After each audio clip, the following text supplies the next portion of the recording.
Bonjour, vous êtes bien dans l'actualité des luttes et ce jusqu'à 13h30 en ce lundi 23 janvier 2022, dans lequel nous vous diffuserons un entretien qui a été réalisé avec le collectif Palestine Vaincra autour de la campagne à laquelle il participe pour la libération de tous les prisonniers palestiniens.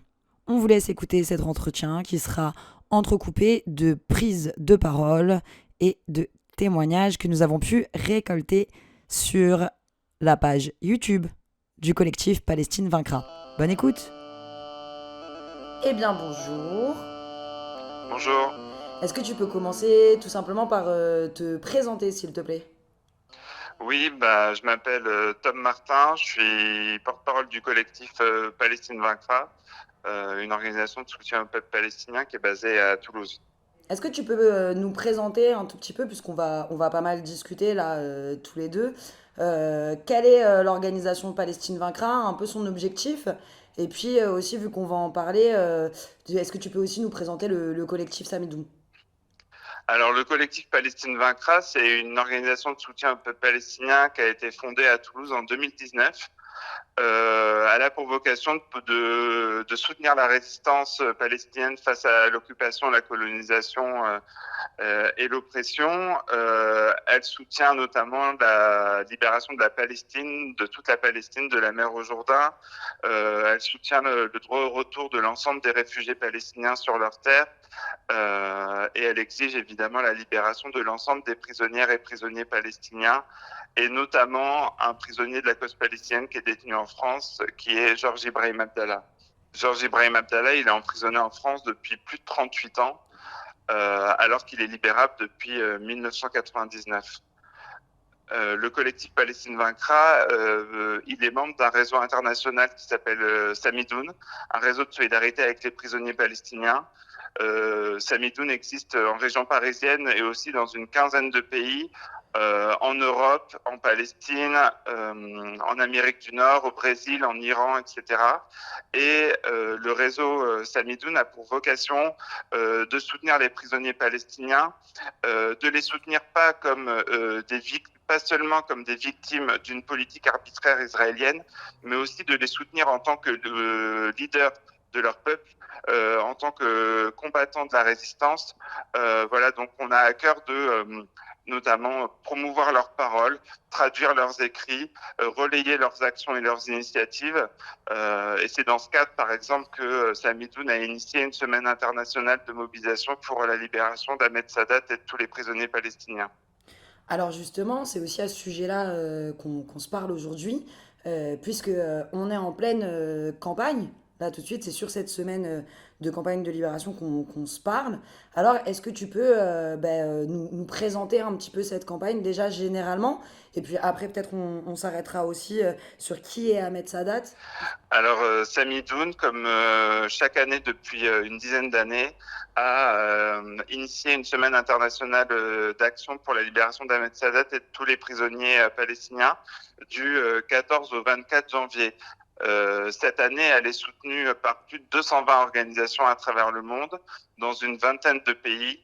En France, par exemple, évidemment, elle est soutenue par le collectif Palestine Vaincra et Samidoun, mais il y a plus d'une quarantaine d'organisations qui ont soutenu l'appel, notamment des sections syndicales, des organisations politiques, des associations de soutien à la Palestine, des organisations antifascistes, etc.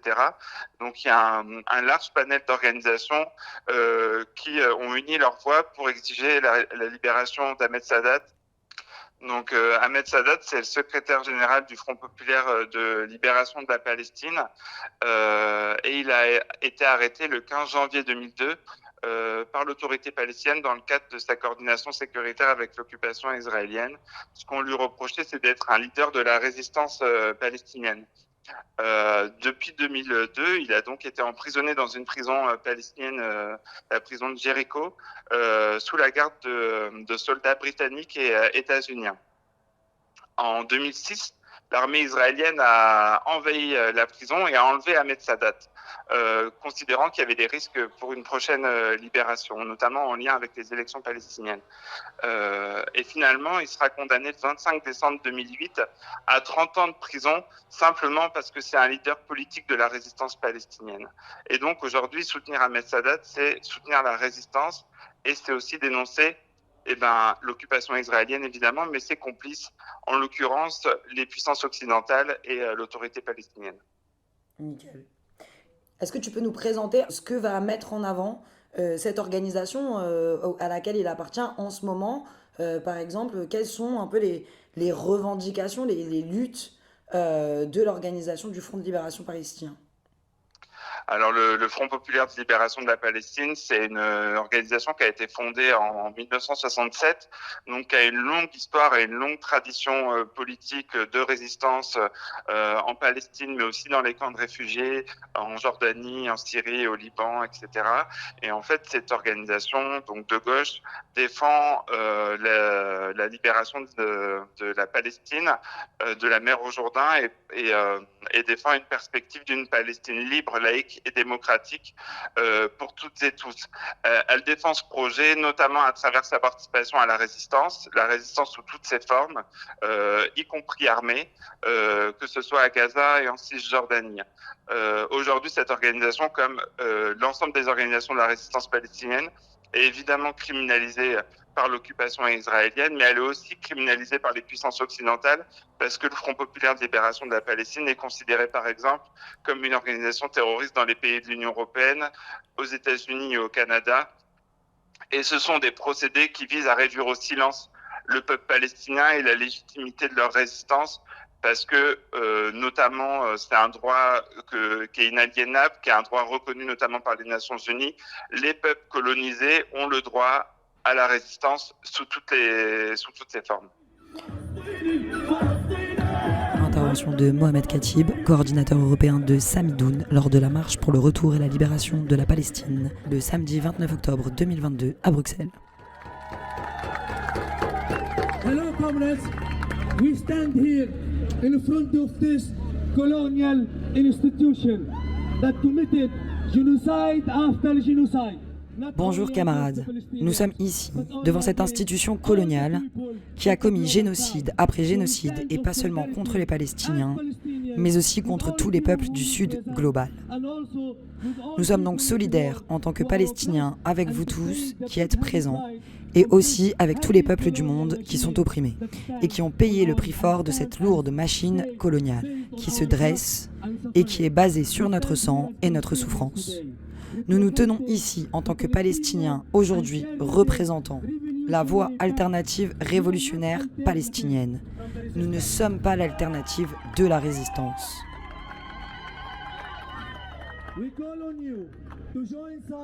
Nous vous appelons à rejoindre Samidoun, rejoindre Al-Karama, rejoindre toute organisation locale, avec une politique claire sur la Palestine. Nous n'accepterons plus, en tant que Palestiniens, cette rhétorique de la solution à deux États pour soutenir la Palestine. Une seule Palestine libre de la mer au Jourdain. Si vous voulez soutenir les Palestiniens, vous devez écouter les réfugiés palestiniens. Vous devez écouter la résistance palestinienne. Et vous devez suivre leur chemin. C'est cela la Palestine pour nous. Par Palestine libre, nous entendons tout le monde, chaque humain, pour vivre sur un pied d'égalité dans la dignité et l'égalité. C'est ainsi que nous luttons, et c'est pour cela que nous luttons. Nous devons déclarer à partir d'ici, en tant que Palestiniens, des première, deuxième et troisième générations de la diaspora, la moitié d'entre nous sommes aussi aujourd'hui également citoyens européens. Nous n'abandonnerons pas sur l'exercice de notre droit d'être, une partie essentielle de la lutte de notre peuple. Nous ne sommes pas solidaires avec les Palestiniens, nous sommes tous ici les Palestiniens, arabes, internationaux et juifs.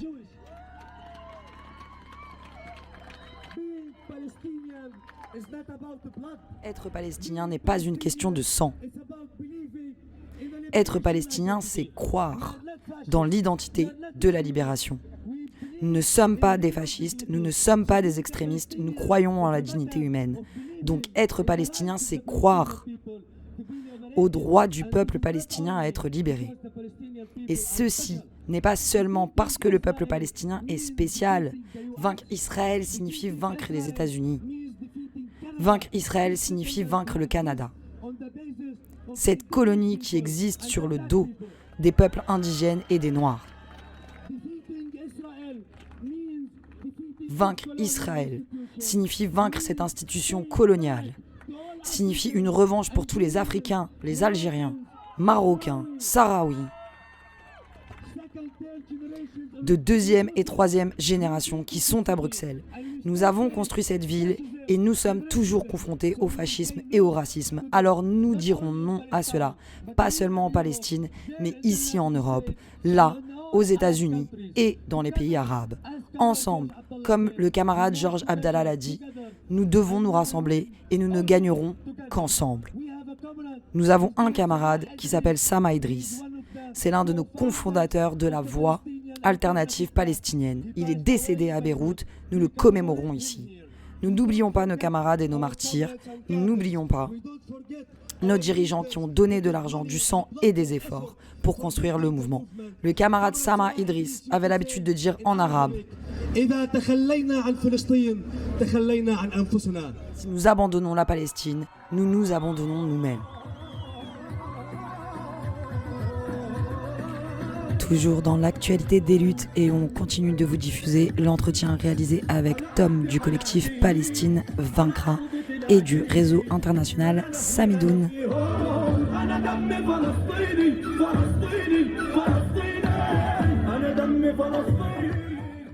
Il y a une stratégie des puissances occidentales de criminaliser les organisations des mouvements de libération nationale et de les associer à du terrorisme. C'est le cas en Palestine, c'est le cas au Kurdistan, c'est le cas aux Philippines, c'est le cas dans un certain nombre de pays dans le monde. Et en fait, c'est un procédé qui vise à tenter d'isoler ces peuples qui luttent pour leur droit à l'autodétermination. Et c'est pour ça qu'il y a un enjeu politique, nous, en tant que militants vivant en France, en Europe, etc., à remettre en cause ces listes, à dénoncer cette stratégie politique. Et nous, à être clair, nous soutenons la résistance palestinienne et nous considérons qu'elle est légitime parce que le projet de libération nationale du peuple palestinien, il est légitime. Carrément, carrément. Alors justement, dans cette campagne-là, pendant qu'on se parle, elle a déjà commencé depuis le début de la semaine dernière. C'était quoi les événements de cette campagne et comment un peu ça s'est passé pour vous, sur le territoire en tout cas national? Alors, il y a eu plusieurs initiatives organisées dans plusieurs villes, par exemple à Dunkerque, Annecy, Clermont-Ferrand, Tarbes, évidemment Paris, Montreuil, Aubervilliers, Toulouse, etc. Et donc, ça consistait déjà à visibiliser la question de Ahmed Sadat et de la cause des prisonniers palestiniens par des campagnes d'affichage, d'interpellation, de photos de solidarité. Nous, par exemple, jeudi dernier, on a fait une conférence sur la question des prisonniers palestiniens avec le frère d'un Palestinien qui est emprisonné en Israël et qui a raconté qu'est-ce que c'était que la réalité de l'emprisonnement colonial pour les Palestiniens et pourquoi aussi les prisonniers palestiniens continuaient à être des leaders de la résistance, y compris dans les geôles israéliennes. Voilà, donc cette conférence, elle a réuni plus d'une cinquantaine de personnes qui étaient intéressées de savoir comment, en fait, ici en France, on peut se mobiliser en soutien aux prisonniers. Il y a eu aussi des interventions, par exemple, pendant les grandes manifestations pour les retraites, en faisant un lien, en disant le patronat et le gouvernement français collaborent avec l'occupation israélienne. C'est le cas par exemple de Carrefour qui est présent dans des colonies de Cisjordanie. Donc nous avons aussi une responsabilité particulière ici en France à dénoncer cette complicité et donc à nous mobiliser et donc à faire que le sujet de la Palestine, ça soit pas un sujet circonscrit pour les gens qui sont attachés à faire vivre la solidarité internationale, mais qui concerne les personnes attachées à la justice sociale, toutes les personnes qui sont antiracistes, toutes les personnes qui sont anticolonialistes. Et c'est pour ça que nous, en tout cas, on a la volonté, en fait, que le sujet de la Palestine et le sujet des prisonniers palestiniens, ils soient présents dans les manifestations des retraites, ils soient présents dans les manifestations contre les violences policières, qu'ils soient présents partout où sont portées des valeurs de justice et d'égalité. Carrément, ouais. C'est extrêmement intéressant. Puis par ailleurs, c'est un peu aussi comme ça finalement que on fait de l'internationalisme qui est constructif, c'est-à-dire où tout le monde s'y retrouve aussi et où en fait peut-être les discours, etc., peuvent devenir des outils, même au-delà de la Palestine, comme tu le disais toi-même, c'est-à-dire des outils pour réfléchir à une organisation du monde dans laquelle il y aurait plus de justice sociale. Et peut-être que c'est pour ça aussi qu'il y a une volonté d'invisibiliser toutes ces luttes-là. Oui, et par exemple, dans le texte d'appel de la Semaine internationale d'action, on a repris une citation d'Ahmed Sadat qui souligne qu'en fait la lutte de libération palestinienne est partie intégrante des luttes dans le monde contre l'impérialisme, contre le racisme, pour la justice sociale. Et donc c'est en répondant à cet appel et en rejoignant cette prise de position d'Ahmed Sadat qu'on a conçu la Semaine internationale d'action, qui est du coup une semaine internationale pour promouvoir la justice, l'égalité et soutenir la résistance. Donc c'est pour ça qu'il y a des initiatives qui sont multipliées dans plein d'endroits différents. Ce fut le cas en France, mais aussi en Amérique du Nord, etc., ou dans différents pays européens. Et pour nous, c'est important de lier la question palestinienne à l'ensemble des questions qui nous concernent toutes et tous. Bien sûr. Alors justement, là, cette campagne, elle est autour de la question des prisonniers et pour la libération des prisonniers. Tu disais que vous aviez fait des conférences dans lesquelles vous informez aussi les gens des conditions de détention. Est-ce que tu peux nous faire un petit point là sur les informations que vous avez par rapport aux conditions de détention et plus ou moins peut-être au nombre de personnes incarcérées? Oui, aujourd'hui, il y a environ 4700 prisonnières et prisonniers palestiniens qui sont détenus dans les geôles israéliennes, parmi lesquels il y a environ 835 prisonniers en détention administrative, c'est-à-dire qu'ils sont emprisonnés sans charge ni procès pour une durée maximum de 6 mois et que renouvelable à l'infini. Donc c'est des personnes, des hommes et des femmes qui peuvent être détenus pendant des années sans qu'il n'y ait jamais un seul procès. Donc on voit les méthodes particulièrement abjectes utilisées par l'occupation israélienne. Euh, Après, les conditions de détention, évidemment, elles sont extrêmement difficiles. Euh, Notamment, on peut citer la question de la politique de négligence médicale, où on sait qu'il y a environ 600 prisonniers qui souffrent de maladies et qui ne reçoivent pas un traitement adapté. Cette politique de négligence médicale, elle a amené plusieurs fois à la mort de prisonniers palestiniens. Par exemple, en décembre dernier, il y a un prisonnier, Nasser Abou Ahmed, qui était un combattant du Fatah, qui est mort de suite d'une politique de négligence médicale. Aujourd'hui, il y a une personnalité importante du mouvement des prisonniers palestiniens, qui est aussi un écrivain qui s'appelle Walid Daka, qui souffre d'une leucémie et qui ne reçoit pas de traitement adapté par les autorités pénitentiaires. Et donc ça, c'est aussi des formes de torture qui sont pratiquées contre les prisonniers et prisonnières palestiniens. Et évidemment, cette situation, elle est aggravée par la mise en place du nouvel gouvernement israélien, dont plusieurs personnalités se revendiquent ouvertement comme fascistes, et notamment le ministre de la Sécurité nationale, Ben Gvir, qui a d'ores et déjà annoncé qu'il aurait à cœur que les conditions de détention ne s'améliorent pas pour les prisonniers politiques palestiniens. Donc aujourd'hui, les choses sont évidentes.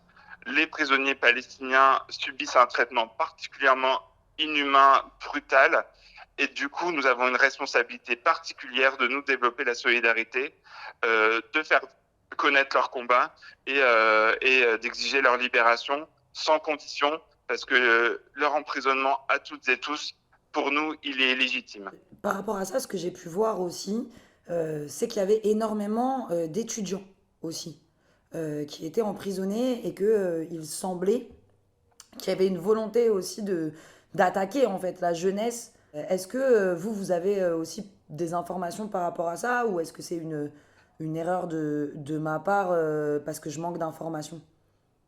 Non, non, il y a une volonté de l'occupation israélienne de criminaliser, réprimer la jeunesse palestinienne. Par exemple, le collectif Palestine vaincra et le réseau Samidoun participent à une campagne de soutien aux étudiants palestiniens emprisonnés.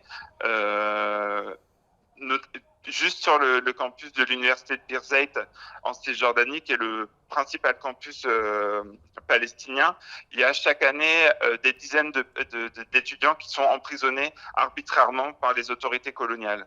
On criminalise leurs organisations étudiantes, on leur interdit d'avoir des activités politiques et syndicales sur les campus, on vient les kidnapper chez eux à 4 heures du matin, etc.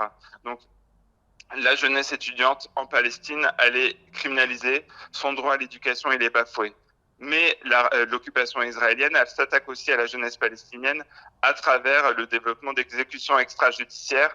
On le voit depuis le début de l'année, il y a quasiment un mort par jour palestinien, si ce n'est plus parfois, et ce sont essentiellement des jeunes Palestiniens qui vivent en Cisjordanie sous occupation militaire depuis qu'ils sont nés, et des jeunes Palestiniens qui ont décidé de relever la tête face à cette occupation. Et l'armée israélienne montre la réalité de sa barbarie et du coup pratique des exécutions extrajudiciaires de manière permanente et systématique. Ok. Alors justement, pareil, tu nous disais que pour vous, en tant que collectif, ces prisonniers politiques restaient aussi des leaders de la contestation et de la résistance. Est-ce que tu peux nous expliquer un peu plus de quelle manière ils le sont et comment est-ce que vous l'interprétez? En fait, les prisonniers palestiniens, ils ont une vie collective et politique dans les prisons israéliennes. Ils sont organisés en fonction de leurs orientations politiques. Ils mettent en place des cours d'éducation. Ils élisent des représentants politiques. Ils participent à la mobilisation de leur peuple, par exemple à travers l'organisation de grèves de la faim collective. Ils ont aussi des expressions qui font parvenir vers l'extérieur où ils donnent leur avis sur la situation de leur pays, de leur résistance, etc. Donc, plus que jamais, les prisonniers palestiniens sont des acteurs de la résistance palestinienne. Et s'ils sont en prison, c'est parce qu'ils ont résisté. Et c'est pour ça que pour nous, le soutien aux prisonniers palestiniens, c'est une cause qui est centrale, parce qu'en fait, à travers le soutien aux prisonniers palestiniens, ce qu'on soutient, c'est la résistance palestinienne et sa légitimité politique. Et c'est pour ça que nous, on a à cœur de soutenir Ahmed Sadat, de soutenir Georges Abdallah, de soutenir Marwan Barghouti, de soutenir Isra Jabis, de soutenir Ahmed Manasra, parce que toutes ces personnes sont des leaders de la résistance palestinienne et c'est en tant que tel qu'on les soutient. Et pour nous, c'est très important parce qu'ils portent en eux l'alternative politique en Palestine, c'est-à-dire la libération de sa terre. Mhm. Alors, nous, on a dans cette émission l'habitude de mettre en avant le rôle des milieux carcéraux dans un rapport aussi à l'intérieur et à l'extérieur, et à mettre en avant la manière dont ça touche évidemment les personnes incarcérées, mais aussi dont ça résonne à l'extérieur à travers leurs familles, leurs amis, etc. Justement, tu me disais que dans une de ces conférences, vous aviez aussi des proches, des familles qui intervenues. Est-ce que, voilà, selon vous, selon toi, ou d'après leur témoignage, comment la prison en réalité aussi est utilisée par l'État israélien pour faire en sorte d'effrayer ou en tout cas d'attaquer les mouvements de résistance dans leur ensemble, au-delà même du fait d'incarcérer des gens? Oui, la prison est utilisée par l'occupation israélienne comme une arme coloniale pour tenter de dominer et de réprimer la population indigène, la population palestinienne. Quand on parle de 4700 prisonniers et prisonnières politiques palestiniens, c'est autant de familles qui sont touchées par l'emprisonnement. C'est en Cisjordanie, l'essentiel des Palestiniens a un frère, un cousin, un oncle, une tante, une mère, un père qui a connu l'emprisonnement colonial. Du coup, ça fait partie intégrante de la vie palestinienne, l'emprisonnement, et c'est pas vu comme une parenthèse, mais c'est vu comme aussi un espace en fait d'organisation, de conscientisation, d'éducation, de politisation. Et Et c'est pour ça que il faut bien comprendre que l'emprisonnement utilisé par l'occupation israélienne, c'est du contrôle colonial. Du contrôle colonial pour les personnes qu'on emprisonne et du contrôle colonial pour les personnes qui sont touchées par l'emprisonnement des proches. Et ils imposent, les autorités israéliennes imposent des conditions extrêmement dures pour, par exemple, les visites familiales, où les gens doivent traverser d'innombrables checkpoints, traverser l'ensemble de la Palestine, se retrouver dans le désert du Nakab, par exemple, avec des températures extrêmement élevées, pour un droit de visite avec une vitre qui est entre eux et leurs proches pendant juste quelques minutes.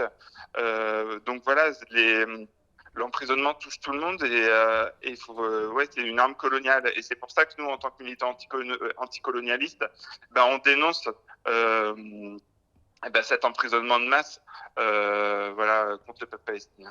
Dans les prisons israéliennes, il y a évidemment de la surpopulation carcérale où ils sont parfois une dizaine dans une cellule. Il y en a un certain nombre qui peuvent être placés à l'isolement parce que ils participent à une grève de la faim, parce qu'ils se mobilisent, parce qu'il est reconnu dans la section de sa prison comme une personnalité importante, etc. Donc tous les moyens sont utilisés par les autorités coloniales israéliennes pour tenter de briser les prisonniers palestiniens et leur détermination à poursuivre le combat pour leur peuple.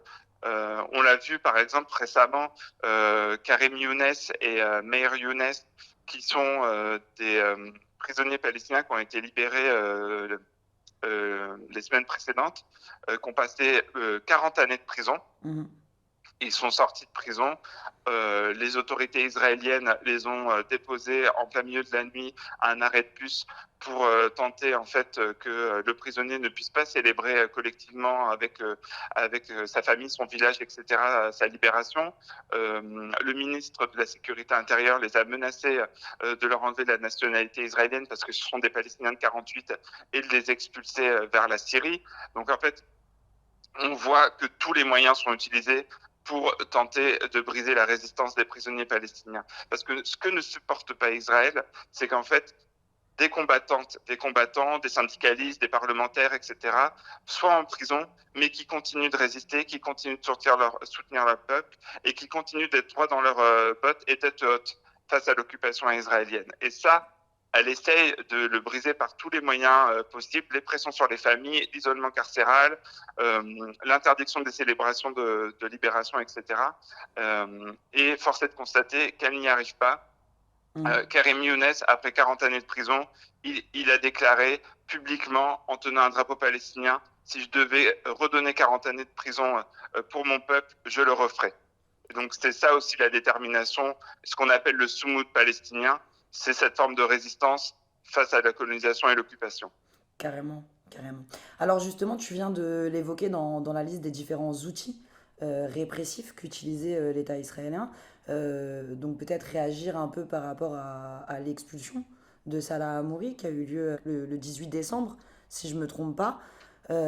Est-ce que ça crée un précédent? Qu'est-ce qu'on en pense un peu comment est-ce que vous avez réagi un peu à cette information et à cette mesure qui a été mise en place? Alors nous, le collectif Palestine vaincra, le réseau Samidoun, on a participé activement à la campagne de soutien pour Salah Hamouri. Ça fait quand même plus de 20 ans qu'il subit l'acharnement des autorités israéliennes, que ce soit par la détention administrative, l'emprisonnement arbitraire, etc.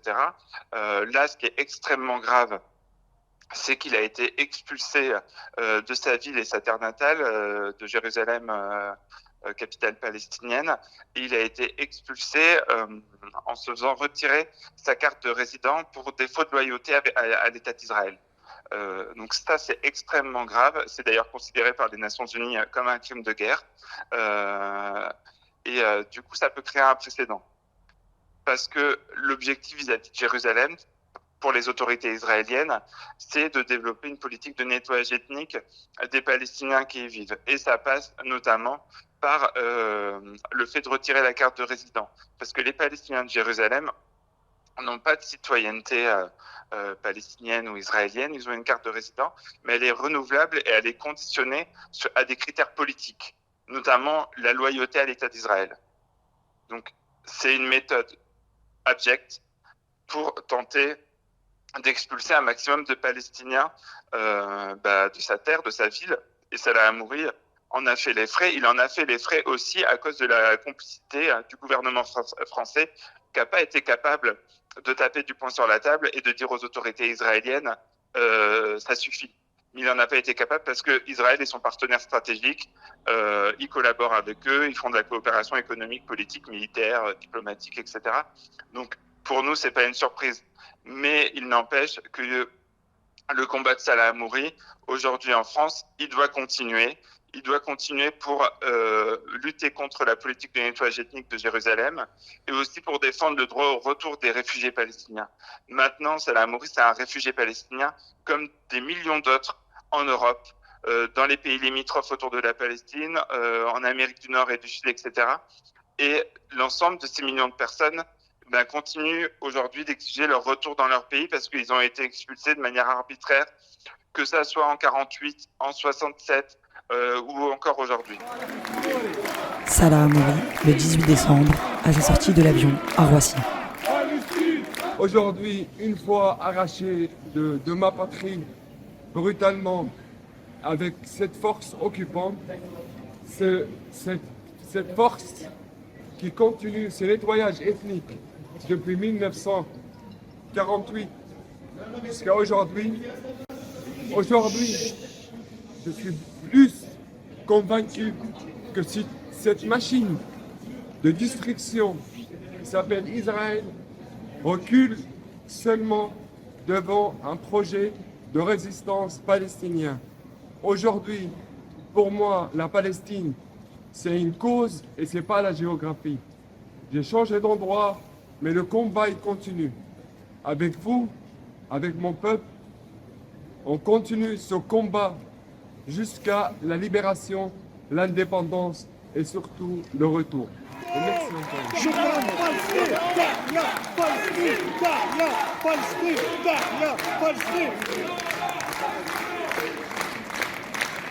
Nouveau combat que je veux mener depuis ici, on ne lâche pas la Palestine, surtout qu'on ne laissera pas des générations souffrir de ce qu'on a subi. Notre droit, c'est de résister. On n'oubliera pas et on ne pardonnera pas. L'expulsion, c'était la démarche. Elle a commencé il y a 2-3 ans. Les excuses, c'était que j'étais pas fidèle et loyal à l'état de l'occupation. Était un dossier de sécurité qu'ils n'ont jamais montré. Et on ne sait pas les vraies raisons. Pour moi, j'ai quitté mon âme dans ma patrie. Et pour ça, je veux lutter, je veux continuer le combat. Parce que pour moi, c'est mon droit de vivre à Jérusalem, de vivre dans ma patrie. C'est le droit de ma famille d'être là-bas. C'est pas parce que c'est l'État d'Israël qui m'a expulsé, ça ne veut pas dire qu'on ne va pas retourner. Les Israéliens ne sont pas plus forts que les Américains et nous, on n'est pas plus faibles que les Vietnamiens. On continuera le combat jusqu'à le bout. Ça, c'est le message.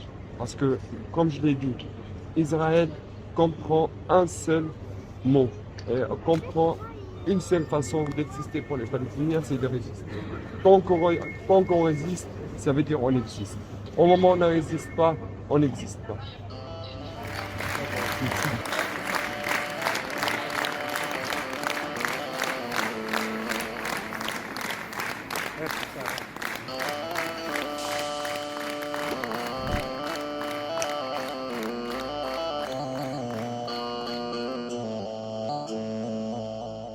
والله نادت عصيرة وشرعت بابه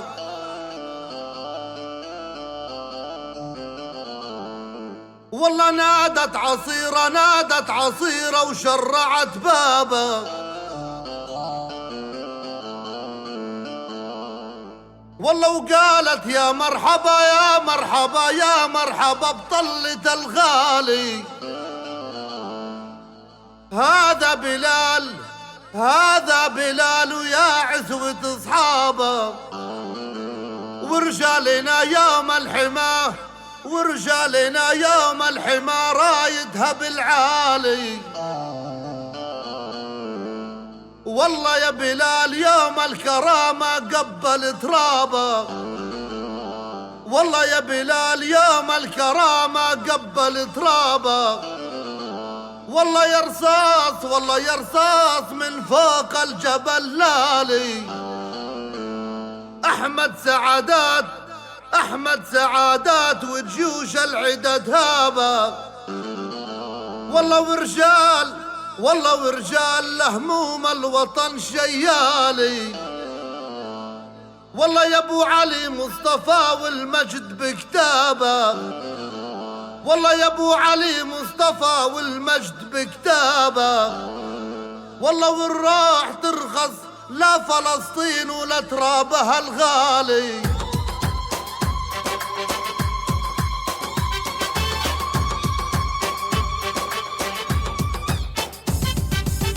تاريخ المجد تسطر بالبندقية، عاشت عصيرة وعاشوا الجبهة الشعبية. تاريخ المجد تسطر بالبندقية، عاشت عصيرة وعاشوا الجبهة الشعبية. يا بلال الكايد نادى بصوته علاها، يا بلال الكايد نادى بصوته علاها. عهد الحرار واشتقنا يا حرية، علي الزغرودة يا يمه يا محلى طليت الغالي. يا عصيرة بصوتها ردت تحيا جنود الجبهاوية.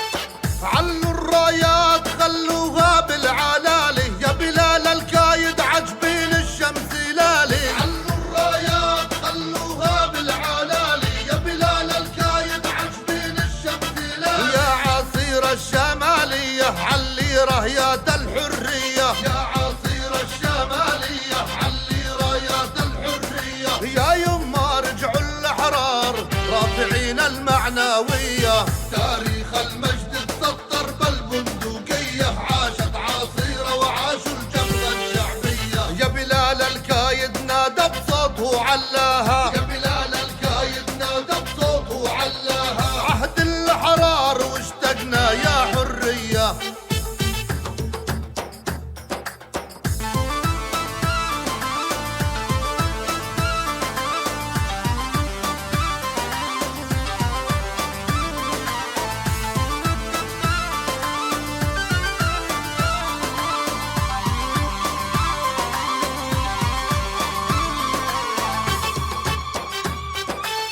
يا بلال الكايد راجع من بعد الغيبة، ورجال الجبهة نخوة وكرامة وهيبة. يا بلال الكايد راجع من بعد الغيبة، ورجال الجبهة نخوة وكرامة وهيبة. جينا يا دار الغوالي والخيل تنادي الخيالي، جينا يا دار الغوالي والخيل تنادي الخيالي. نحنا عشاق المعالي هبينا يوم الحمية.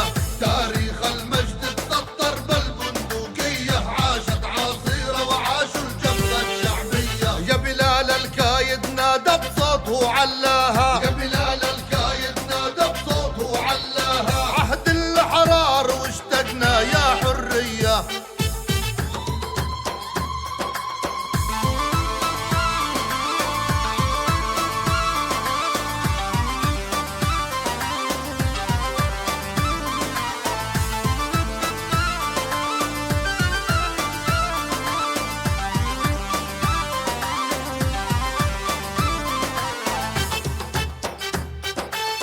طلت الرجال يما محلى طلتها، هبت عصيرة بالعلالي رايتها. طلت الرجال يما محلى طلتها، هبت عصيرة بالعلالي رايتها. ويا باب الزنزان تكسر تحيا رجال النسر الأحمر، يا باب الزنزان تكسر تحيا رجال النسر الأحمر. يا بلال باسمك نكبر كنا وأدينا التحية. تاريخ المجد تسطر بالبندقية،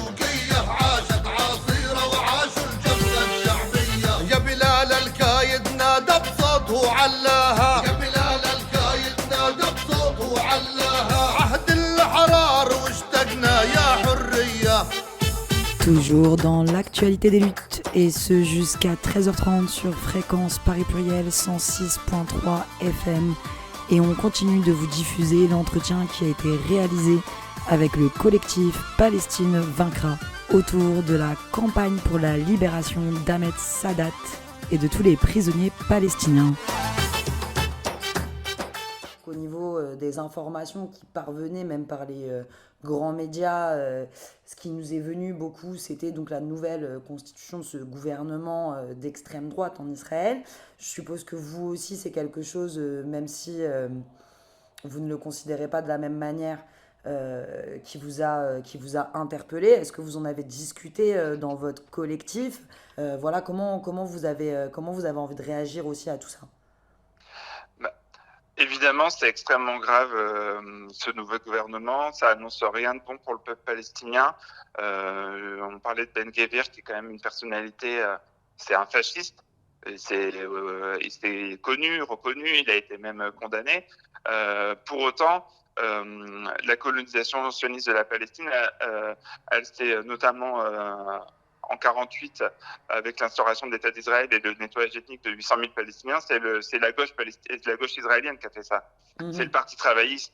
Donc, on n'a pas d'illusion sur le champ politique électoral israélien, qui tous sont d'accord pour coloniser les terres palestiniennes, qui tous sont d'accord pour considérer qu'Israël, en tant que colonisation de peuplement suprémaciste, avec un projet suprémaciste, est légitime. Nous, on n'attend rien de ce côté-là. Par contre, ce qui est clair, c'est que ce nouveau gouvernement d'extrême droite, c'est un appel à l'intensification de la solidarité avec la résistance palestinienne. Parce que nous, on a une responsabilité ici en France. Par exemple, à Toulouse, la ville de Toulouse est jumelée avec Tel Aviv. Cet accord, c'est un accord de coopération à plein de niveaux. Il y a notamment, par exemple, un salon d'aéronautique où sont vendus des drones israéliens sur le marché français, etc. À Toulouse, dans le cadre de cette coopération. Pourquoi c'est acceptable qu'aujourd'hui, la 4e ville de France soit jumelée avec la capitale d'un État dirigé par des suprémacistes ? Jusqu'à quand on va accepter ça ? Donc, chacun a sa responsabilité. On doit aussi dénoncer les coopérations qui sont faites à tous les niveaux, qui sont faites par les entreprises françaises, qui sont faites par les villes françaises, qui sont faites par l'État français, parce que l'État français et son personnel politique soutiennent économiquement cet État dirigé par une extrême droite suprémaciste avec des éléments ouvertement fascistes. Donc aujourd'hui, là, on ne peut plus faire comme si on ne savait pas.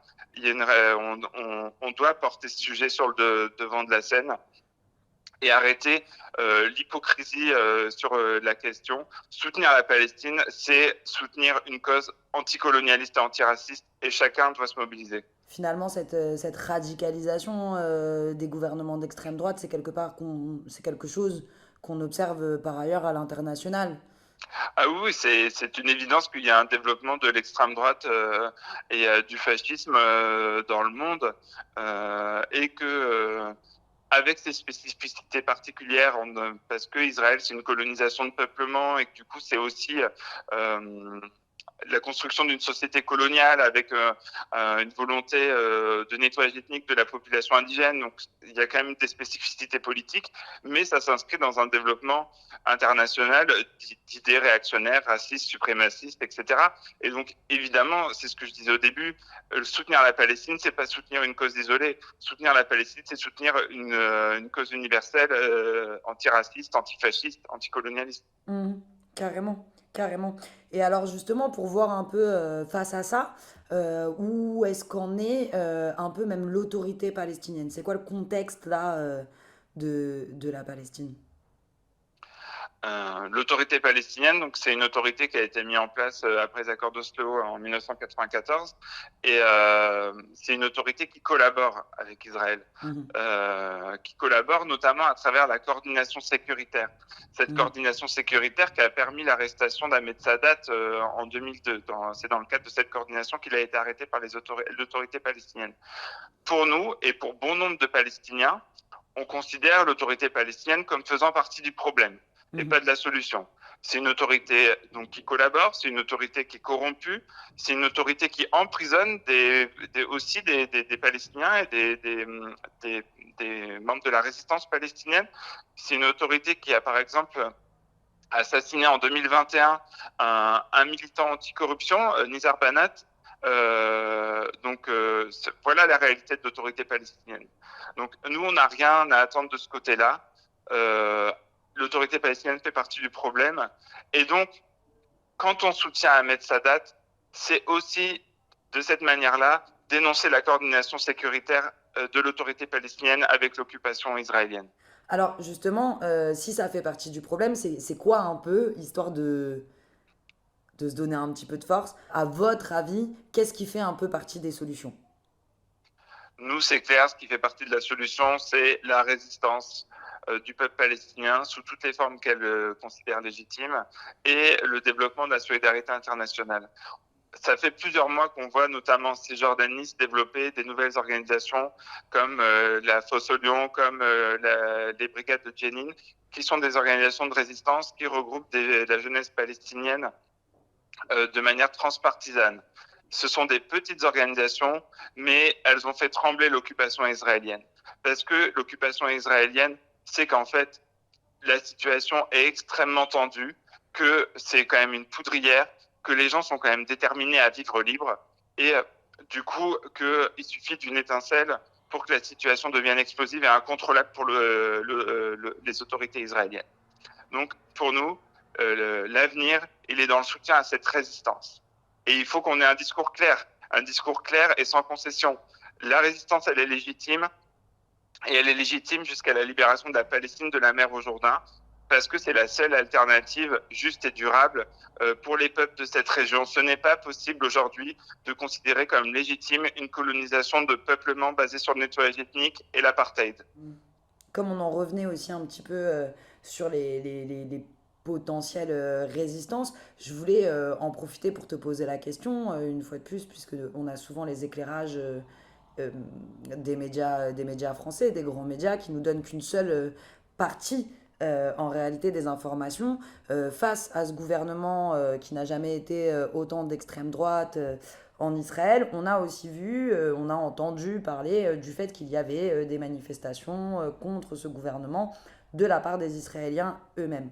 Et israélienne. Alors moi ma question ce sera aussi, est-ce que toi tu sais, puisque évidemment ce n'est pas de ça dont on nous a parlé dans les médias français, si y a une question anticoloniale, s'il y a une réflexion de ces manifestations aussi sur la question de la Palestine, ou si on était face à des mouvements qui étaient exclusivement contre l'extrême droite parce que c'est mal, mais qui ne remet pas en cause l'occupation de la Palestine. Très largement dans ces mobilisations, les gens ne remettent pas en cause la situation coloniale des terres palestiniennes. Mais il n'empêche qu'il peut y avoir des organisations qui se revendiquent antisionistes à l'intérieur, mais qui sont extrêmement marginalisées. Parce que la société israélienne, c'est une société coloniale qui du coup crée une mentalité coloniale dans sa large majorité. Et les gens qui sont anticolonialistes et qui sont israéliens, ou ils sont extrêmement isolés, où en fait ils en peuvent tellement plus qu'ils partent. Parce que pour eux, c'est plus acceptable de vivre sur une colonisation de peuplement avec des discours ouvertement fascistes. Donc c'est assez marginal en réalité, les discours qui remettent en cause vraiment la nature profonde d'Israël en tant qu'État colonial. Dans ces manifestations, c'est très marginal. Donc c'est pour ça que ça peut avoir un effet déformant en se disant il y a des milliers de personnes à Tel Aviv qui remettent en cause l'extrême droite israélienne.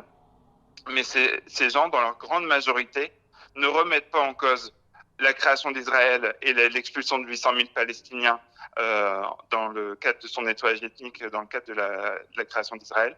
Dans la grande majorité, ils ne remettent pas en cause les politiques ségrégationnistes et racistes qui ont été mises en place pendant 75 ans.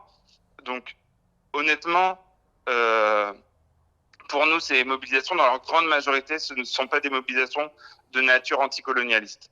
De toute façon, aujourd'hui, les opposants israéliens du gouvernement Netanyahou, ils font la promotion d'un colonialisme à visage humain. Il faut être clair. Aujourd'hui, ça leur va de coloniser la grande majorité des terres palestiniennes, ça leur va l'occupation militaire de la Cisjordanie, ça leur va le blocus de Gaza, ça leur va les millions de réfugiés de Palestiniens en diaspora. Donc, c'est clair, ce ne sont pas des alliés du peuple palestinien dans leur grande majorité. Pour autant, les groupes qui sont radicalement antisionistes, évidemment, c'est des alliés, il faut travailler avec eux, il faut même les promouvoir parce que c'est extrêmement compliqué de développer ses positions dans ces conditions. Mais il faut être lucide. La solution viendra d'abord et avant tout du peuple palestinien et de sa capacité à résister. La solidarité internationale et depuis l'intérieur avec des militants israéliens anticolonialistes, ça viendra en appui de cette résistance, mais ça ne la remplacera pas. Robert Abdallah, frère de Georges Ibrahim Abdallah, le 22 octobre 2022 dernier. La 38e année de Georges Ibrahim Abdallah derrière les barreaux français arrive à son terme. Les actions de soutien pour son droit à vivre libre se développent en France. Il en est de même pour les revendications auprès de l'État français afin qu'il soit considéré comme un résistant légitime contre l'invasion de son pays par l'entité sioniste et ses alliés occidentaux. Devant ces faits, nous, la famille de Georges Ibrahim Abdallah, saluons chaleureusement ces militantes et militants qui, sans trêve, ont organisé et continuent à le faire ces actions de solidarité. Il est clair que la détention de Georges Ibrahim Abdallah est une détention politique et administrative. C'est que la France, qui se déclare pays des droits humains, continue de s'acharner contre un détenu libérable depuis 1999. Georges Ibrahim Abdallah est devenu, suite à cet acharnement, un des plus anciens prisonniers politiques d'Europe, aujourd'hui le plus célèbre. Permettez-moi, chers camarades, de m'adresser directement à M. Emmanuel Macron. Au lieu de montrer votre prétendu soutien au peuple libanais après la déflagration du port à Beyrouth en août 2020, au lieu de vous ingérer dans les affaires de notre pays en donnant des directives de réforme à la classe politique libanaise, au lieu de considérer notre pays comme étant toujours sous la tutelle française, il serait plus judicieux que vous vous intéressiez à votre peuple dans ces temps difficiles et de cesser cet acharnement contre un prisonnier politique qui entre dans sa 39e année de détention dans vos prisons. Nous vous demandons donc de signer le décret qui lui permet de retourner dans son pays natal, le Liban. Enfin, nous vous appelons, vous tous, ces soutiens, à continuer et développer la mobilisation pour exiger la libération de Georges Ibrahim Abdallah. Merci.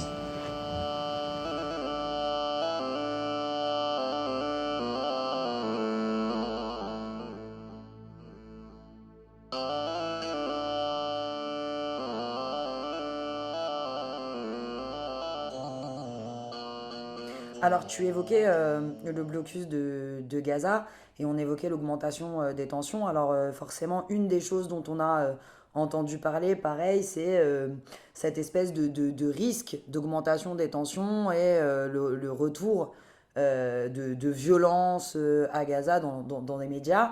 Alors, une fois de plus, vous avez envie de nous répondre quoi par rapport à ça? Parce que je suppose que la violence ne s'est jamais en réalité arrêtée. De toute façon, la violence, c'est le blocus, la violence, c'est l'occupation, la violence, c'est Israël. Donc, de toute façon, en tant qu'Israël, en tant que quantité coloniale existera, il y aura de la violence, il y aura de l'oppression pour le peuple palestinien. Donc, c'est évident, mais après, ce qu'il faut bien voir aussi, c'est que Gaza, si on parle tellement de Gaza, c'est parce que aussi c'est devenu un peu le quartier général de la résistance palestinienne. Ça fait plus de 15 ans que cette petite enclave palestinienne de 2 millions de personnes est sous blocus, dans une situation humanitaire catastrophique. Les gens n'ont pas assez à manger, il n'y a pas assez d'électricité, ils peuvent pas circuler librement, etc. Et pour autant, ils continuent à résister. Et pour autant, ils continuent à avoir la tête haute face à l'armée israélienne. Et c'est ça que Israël ne supporte pas. Donc nous, par rapport à tout le discours autour de Gaza, c'est pareil. On s'inscrit en faux avec le discours dominant. Pour nous, Gaza est d'abord résistante et c'est d'abord Israël qui est responsable de la situation politique. Donc voilà, nous, on a une responsabilité à soutenir la résistance à Gaza comme dans l'ensemble de la Palestine. Mm. Alors juste pour le petit point au cas où pour nos auditeurs, ça induit quoi concrètement et un peu au quotidien le blocus de Gaza? Bah, Gaza, ça induit une crise humanitaire parce qu'il y a beaucoup de médicaments, d'aliments qui ont des difficultés à être acheminés jusqu'à Gaza. Il y a une liste de produits interdits. Ça va de ballons de baudruche au ciment, etc. Donc ça implique des conditions de construction de bâtiments extrêmement compliquées, extrêmement laborieuses. Le blocus de Gaza, c'est aussi une zone de pêche pour les pêcheurs de Gaza extrêmement réduite. Et du coup, ça veut dire que les gens ne sont pas en capacité de se nourrir par eux-mêmes. Ça implique aussi le fait qu'ils ne peuvent pas sortir et rentrer comme ils veulent dans Gaza. Donc voilà, c'est une situation inhumaine. Les gens sont dans un blocus sur une toute petite enclave où ils sont plus de 2 millions. C'est une des zones les plus peuplées au monde. Les autorités israéliennes imposent ce blocus sans oublier avec la complicité du régime égyptien et la complicité des régimes occidentaux, parce que ça fait plus de 15 ans et personne n'a jamais rien dit, alors que c'est un blocus qui est même illégal au regard du droit international. Et dans ce sens-là, la dernière fois qu'on s'était eu au téléphone aussi, on avait abordé un peu la question des médias, la question de la censure et de la difficulté aussi de faire parvenir des informations. Où est-ce qu'on en est à ce niveau-là et comment est-ce que vous promulguez peut-être d'autres manières de s'informer? Comment est-ce qu'on fait, comment est-ce qu'on peut faire aussi face aux difficultés informatives? Nous, en tant que collectif de soutien à la Palestine, pour nous, la contre-information, ça fait partie de nos responsabilités et de nos missions. C'est pour ça par exemple, qu'on a un site internet, palestinevaincra.com, on est présent, on a une chaîne Telegram, on a des réseaux sociaux, etc. Et on vise à promouvoir d'abord et avant tout la parole palestinienne. Parce que dans les médias occidentaux, on entend les Israéliens, on entend les Occidentaux, mais on n'entend quasiment jamais les Palestiniens parler de la Palestine. Donc, nous, quand on fait des réunions publiques, on invite d'abord et avant tout des Palestiniens. Sur notre site internet, on relaye d'abord et avant tout la parole palestinienne, parce que pour nous, c'est important de remettre en avant le fait que le peuple palestinien, c'est lui qui sera l'acteur de sa propre libération. Et c'est pourquoi nous, on est dans une démarche de solidarité. Donc, la solidarité, elle passe par notamment faire de la contre-information, promouvoir la parole palestinienne. Et c'est pourquoi nous, on invite largement les gens à relayer cette parole, relayer ces articles, relayer ces campagnes, parce que il faut qu'on soit en capacité de s'auto-organiser aussi et promouvoir nos propres outils d'information. En plus, il y a une stratégie de la part des autorités israéliennes et de leurs relais en Europe de délégitimer le combat de la Palestine, de les faire passer pour des terroristes, de les faire passer pour des antisémites, de les faire passer pour des islamistes. Et du coup, il y a quand même une importance de rappeler en fait la réalité des faits, la réalité politique, la réalité historique. La lutte du peuple palestinien, c'est une lutte anticolonialiste. C'est clair, et c'est en tant que telle que nous devons la soutenir.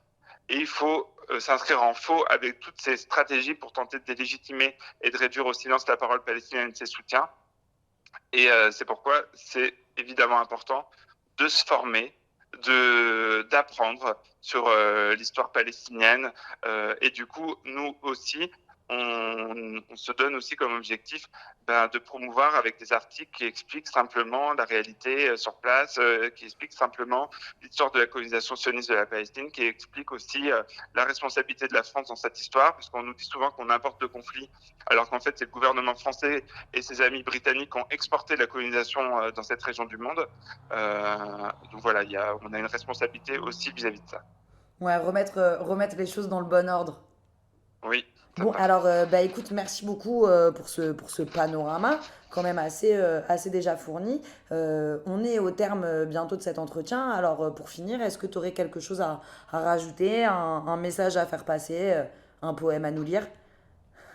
Eh ben, on invite tout le monde à se mobiliser en soutien au peuple palestinien, à développer les campagnes pour les prisonniers palestiniens, notamment Georges Abdallah, développer les campagnes de boycott d'Israël et plus largement à ce que chacune et chacun on soit acteur aussi de la solidarité parce que en fait la Palestine en a plus que jamais besoin et voilà, donc Palestine vivra, Palestine vaincra.